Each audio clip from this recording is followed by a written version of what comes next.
Hey YouTube, how you guys doing today? Kevin here coming back at you with another video. This is a first look at this right here. I had blown this out. You can see some of the nest right there. Had to blow it all out. We got to get this thing up and running. This is a first look video, so we're not going to be doing any wrenching on it. I did put a battery in it to see if it turned over. The engine did spin, but it also broke the chain. The chain is just so rusted that it just snapped and gave up. But if you put a wrench on the bottom there, it does crank over. It does turn.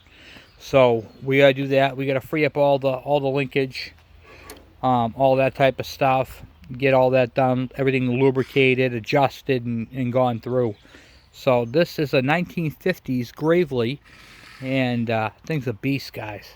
All cast iron. This engine is super cool. The oil is throughout the entire piece. Okay, so it's got a lot of oil in it. In fact, the dipstick is way over here. Okay, for the transmission and engine. And if you look, this is a twin cam. So you have your cylinder right here in the middle. You have your intake valve on this side right here. And on this side under here is your exhaust. So it's a twin cam engine.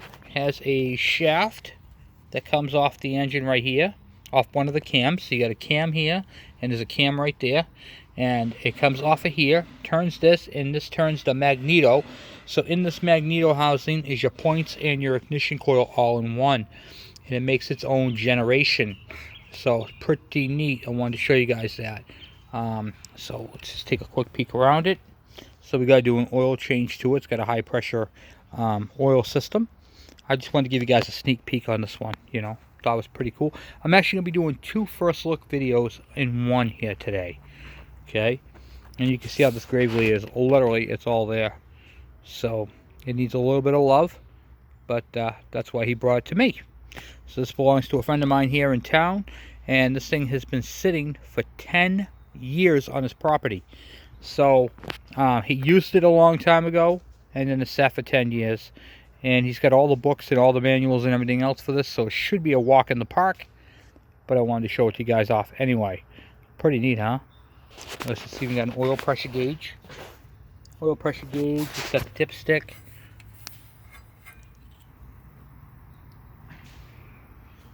Thing is just a beast.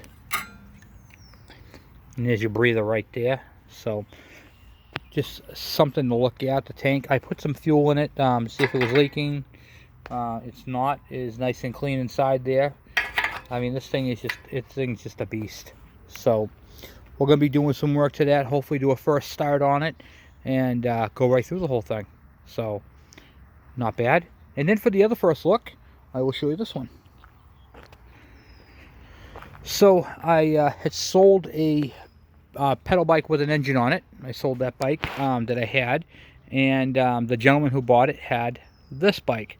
So he says, Kevin, you work on these things? I said, yes, I do. He says, would you mind if I brought mine up to you and you can go through it? It hasn't ran since last year. I said, absolutely. So he dropped it off today, and here we are.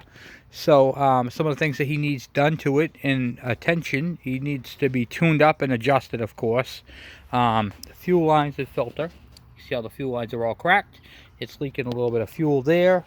And it's got the engine kill switch here. That has been looking like it's been sitting for a bit, so we're going to have to go ahead and put this all together properly. So we got some stuff to do to it, nothing too dramatic. I think we can get this up and running for him, no problem. Lickety split. This is a Honda knockoff, a Chinese engine build, but these things are really bulletproof, guys. A lot of people are like, oh, it's Chinese, it's junk. Nope, they are not junk. This is mirrored off of a Honda, and let me tell you guys, they took Honda technology, they put it in a photocopier, and built another one. That's all they did, okay? And it was like, oh, it's the metal, it's this, it's that. You know, sometimes you do have some problems with the Chinese stuff, but honestly, these Honda knockoff, especially the 4-stroke ones, are actually pretty decent. So, literally can't complain. Check it out, guys. You got a mirror on there and a cup and phone holder. So this is a pretty darn cool beach cruiser. I love it. I love the red tires. I like what he's done with it. It's really, really cool. He bought it like this. He didn't build it, but nevertheless, it's still pretty cool. So anyway, I just figured I'd show you guys that off, and he's got himself a really cool classic looking bike. It's basically mimicked off of like an older Harley, like a bracket racer or something like that. So really, really cool. So anyway, guys, I just wanted to do a first look and show them off. Both pieces I got today. So we're going to get both of these pieces running, and they're just going to love the pieces out of them. You know what I mean? So it's all good. I'm off for now. Thank you guys for watching. Thank you for subscribing, and I will talk to you guys later.